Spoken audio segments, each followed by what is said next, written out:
Well, the start of everything, I suppose, was Transition Kerry coming together in 2007 and I suppose looking at issues to do with climate, biodiversity and all those interconnected issues to do with energy, transport and so on. But then in 2018, we made an application to NEWKD Leader for funding. And in 2019, we secured that funding. So we commenced 4 Transition Kerry Biodiversity, Climate and Community Leadership Programmes in the North, East, West Kerry and Tralee areas, and then also a Transition Farming Programme. One of the principles around the transition movement was working from the head, the hands and the heart.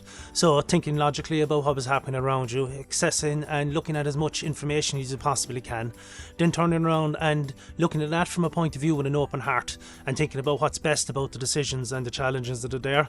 And then the last thing is taking action with your hands. For me, that's working on the farm and growing food, it's saving seeds. For a lot of other people, it's other things. It can be reskilling, it can be doing all different types of things, but it's about engaging with the community. So it was very much about community leadership and connecting in with your local community associations, community councils, tidy towns, whatever, I suppose, organisation that you could partner or link with.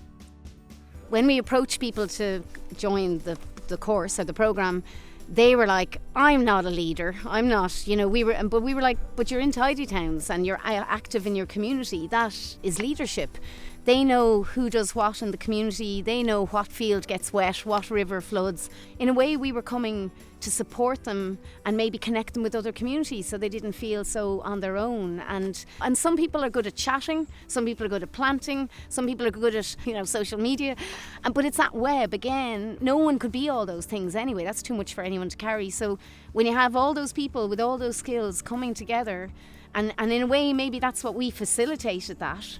But they were all there already. Yeah, I feel inspired. I do grow a little bit of food, but I just love this idea of saving seeds and regrowing food and seeing what grows best in your own, vicinity, and then trying to eat local. Thomas was talking earlier about food sovereignty and, being able to grow food that feeds us and nourishes us in every sense of the word, I think is really important. I didn't really understand all that kind of nuances between food security and food sovereignty. So I was like, oh, that's interesting. It's much better to work with nature rather than trying to control it. And secondly, if we all work together with organisations like Transition Kerry and other like-minded environmental organisations, we can achieve much more. The problems we're facing and the challenges are extremely complex and they can be quite overwhelming for individuals and the community. But actually the solutions are very simple. We've separated from nature, both in our agricultural systems and inside in our communities and towns itself. So that's the relationship and community we need to rebuild. If we want to be strong as a community, we need to have a strong connection with nature. Ecological corridors would be anything like hedgerows, rivers, streams that are connecting habitats together. And at the moment, a lot of our habitats are really separated, and if you're a creature, you can't travel from one to the other safely. So hedgerows are in Ireland particularly, hedges, drains, ditches, stone walls, embankments, places that often can be considered maybe a bit messy, but the wildness of them gives protection, food, shelter to all the creatures that need to move around. But then in terms of humans, they generally make roads safer, they filter pollution, they hold carbon, they hold water, they actually help prevent flooding. At the beginning of our sessions in Tralee, we sat down and mapped. We were in Tralee Bay wetlands and we were like, if you're here, how do we get connected by these ecological corridors all the way out to Ballyseedy Woods, all the way out towards the canal and Cockleshell Bay. So we were just trying to map, and then they benefit humans too, because they're places of nature where we can walk and be safe. So I suppose what's really started to happen is through the course that lots of webs, as we call it, have been woven, webs of connection, webs of support. And that's happening all the time, where people are connecting up maybe from East Kerry to West Kerry and getting ideas and so on. And there's fun in it, and it's engaged optimism. And I suppose that's part of what all of this is about. It's not about being too heavy and too serious. The issues are very serious, but there is also an element of bringing fun, music, food, celebrating as well.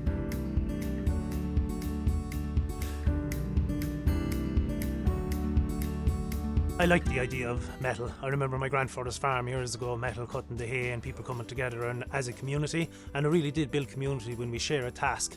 What's happened is we become insulated and separated from each other, so we don't kind of have those connections anymore.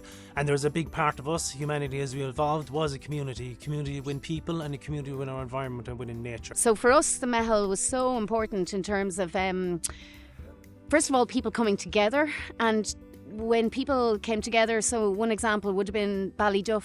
They wanted to plant an orchard, and people came from all over North Kerry and Tralee to help them. And it was this gorgeous sunny day, and we planted around 20 apple trees, and everyone was chatting, and it was just really lovely and relaxed. And then from that, there was that kind of lovely contagious thing where another project was happening in another place, and people agreed to go and help with that project. Things have happened all over Kerry and Tralee. From Dead Hedge and Spa to, small little project at the Ballymac halfway shop.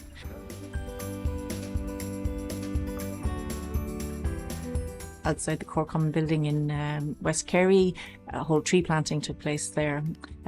Over in Currow in East Kerry, they have brought in new biodiverse habitats into the park, created a pond, a lovely willow structure around it, and there's been really good fun as well as part of that. Camp church grounds, there's 6 apple trees planted there. Down around the community centre in Camp, there was a tree planting that took place.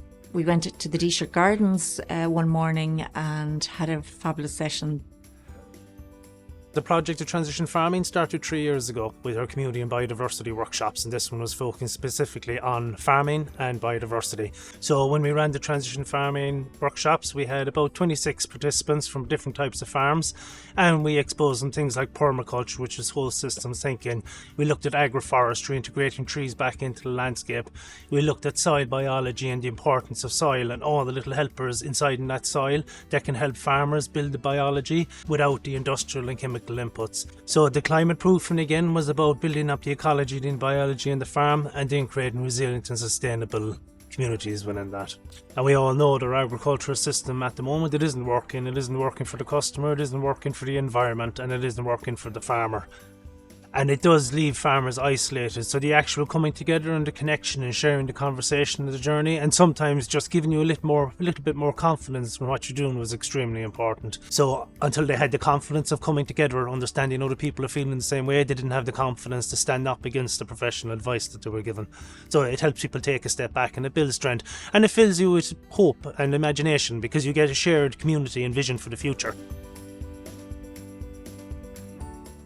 We saw people changing their minds about whether a patch of brambles looked messy. In the past, a Tidy Towns group might have taken them out, or might have taken out ivy off the walls.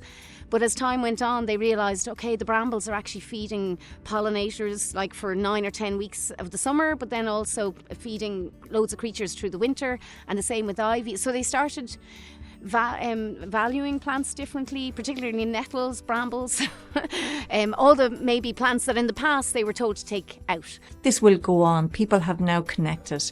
The web has got tighter and stronger, because people now know, okay, I can talk to such and such a farmer about, some of the methods he's using or she's using. I'll go over to that community and see a practical example of the willow fence on the pond that they've done. People now know that there are places to go and people to meet that will be helpful.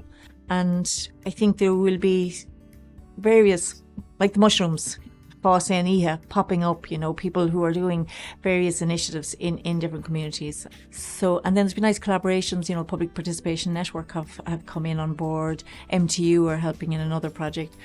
And then it's just allowing lots of, I suppose, weaving of connections. I always liken it to the mycorrhizal fungal network that we're now hearing about, that is supporting a lot of life from the ground up. It's about people, and it's about the soil, and it's about all the webs and the connections that take place as a result. So we have it in terms of supporting trees and plant life, supporting, all the different species, and supporting us as human beings in that web.